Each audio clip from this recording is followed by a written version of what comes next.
Hello दोस्तों। तो हम लोग जो अभी आईएसओ के बारे में जो बात कर रहे हैं, तो इसमें एक बहुत ही बढ़िया टॉपिक आया था, हीरा, जो hazard identification and risk assessment. तो इसके ऊपर में हम लोग बीच में अपना चर्चा भी किए थे और उसके लिए हमने एक वीडियो भी बनाया था। अब उस जो हीरा है, तो इसका एक स्केल भी कुछ होना चाहिए कि अगर बार बार हो रहा है या इन्फिनिटी अगर हो रहा है तो उसका स्केल क्या होना चाहिए। किसी का एक मानक तो होना चाहिए जिसमें कि हम उसको माप सकें। तो इसमें क्या है, आता है एक सेवेरिटी वेचेस और सेवेरिटी ईएमएस।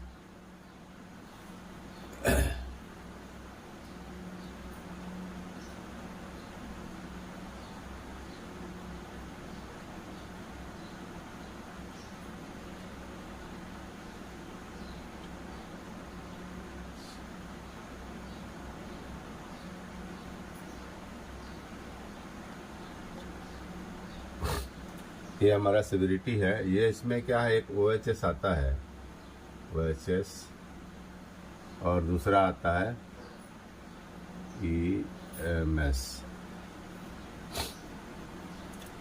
अब जो ओएचएस जो आता है, यह हमारा है occupational health and safety management system. और जो ईएमएस जो है, ये है international standard for environment management system. ये और ये दोनों जो आता है, ये हमारा 45,001 आईएसओ के अंतर्गत ये दोनों आता है। तो ये सेवेरिटी और ये भी सेवेरिटी, इसमें एक ओएचएस है और एक ये ईएमएस है।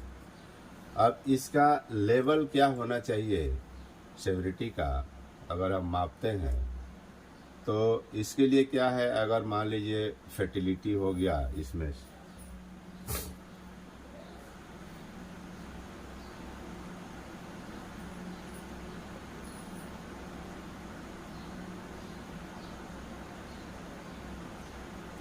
फर्टिलिटी, इसके बाद में इंजरी, तो इसका जो हम स्केल अगर लेते हैं तो ये हमारा 5 स्केल आता है फर्टिलिटी का।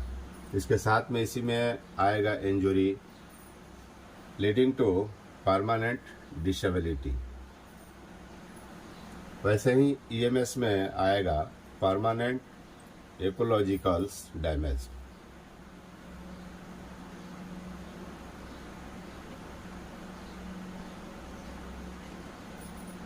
परमानेंट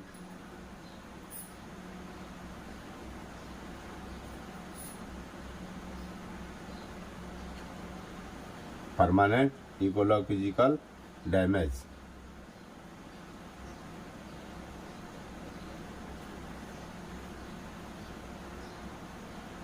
तो और इसका भी फर्टिलिटी अगर हुआ है तो इसका भी स्केल 5 आएगा, और ये परमानेंट इकोलॉजिकल डैमेज अगर हुआ है तो इसका भी स्केल जो आएगा वो भी 5 आएगा।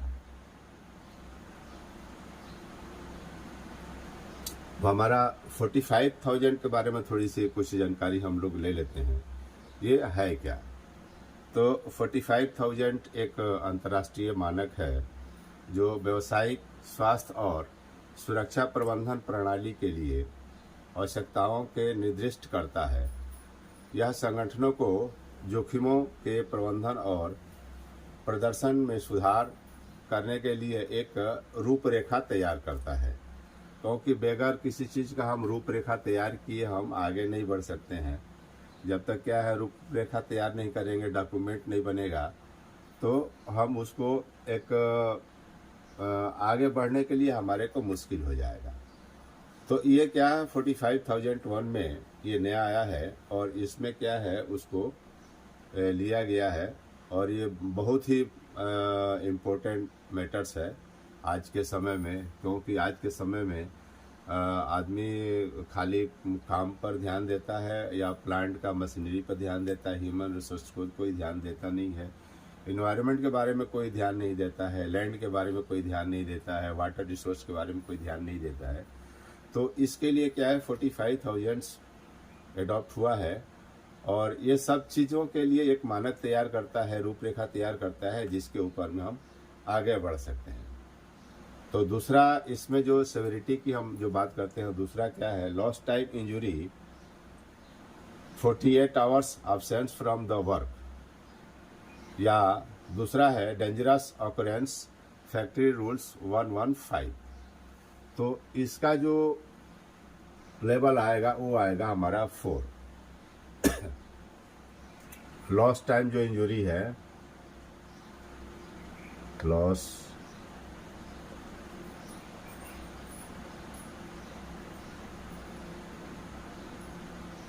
लॉस्ट टाइम जो इंजुरी है, इसका जो हमारा आएगा वो 48 hours. 48 hours absent from the work, काम पे 48 घंटा तक अगर नहीं आता है तो उसको भी हम लॉस्ट टाइम इंजुरी मानते हैं। दूसरा है डेंजरस ऑकरेंस। इसमें क्या है, ये फैक्ट्री रूल्स 115 आता है, तो इसका जो लेवल आता है वो आता है हमारा 4। ऐसे ही दूसरा जो ईएमएस में जो हमारा आता है, इसमें आता है ह्यूमन हेल्थ, एम्प्लॉयमेंट या किल फ्लोरा एंड फना, तो इसका भी जो लेवल आएगा हमारा 4 आएगा।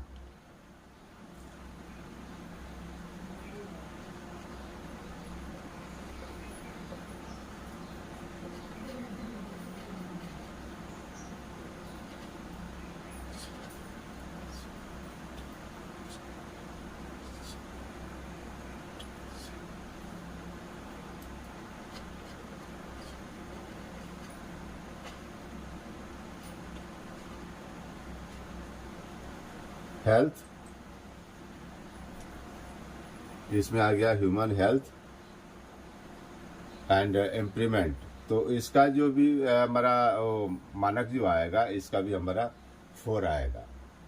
अब इसके बाद में नीचे में आता है, इसमें भी आता है एक और lost time injury 24 hours requiring medical intervention, मतलब उसको 24 घंटे में मेडिसिन या क्या ट्रीटमेंट की ज़रूरत पड़ती है, तो उसका जो लेवल जो आता है 3 आता है। वैसे ही अगर दूसरे हम अगर ईएमएस में देखते हैं तो ग्लोबल इशू या resource conservation issue, global issue environment में या हमारे प्रकृति का जो एनवायरनमेंट है उसमें अगर कुछ इशू आ रहा है तो उसका जो लेवल आता है हमारा 3 आता है। उसके बाद में हमारा फर्स्ट एड या हाई डिस्कम्फर्ट, फर्स्ट एड अगर इंजरी होता है, थोड़ा सा अगर चोट लगता है और हम ड्यूटी करते रहते हैं, तो उसका जो सेवेरिटी लेवल्स जो आता है 2 आता है।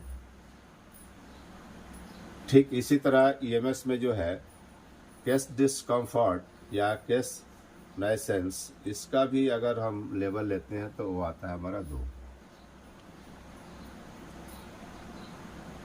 तो ये एक क्या है हमारा सेवेरिटी जो अपना हीरा का जो है, ये एक हीरा का जो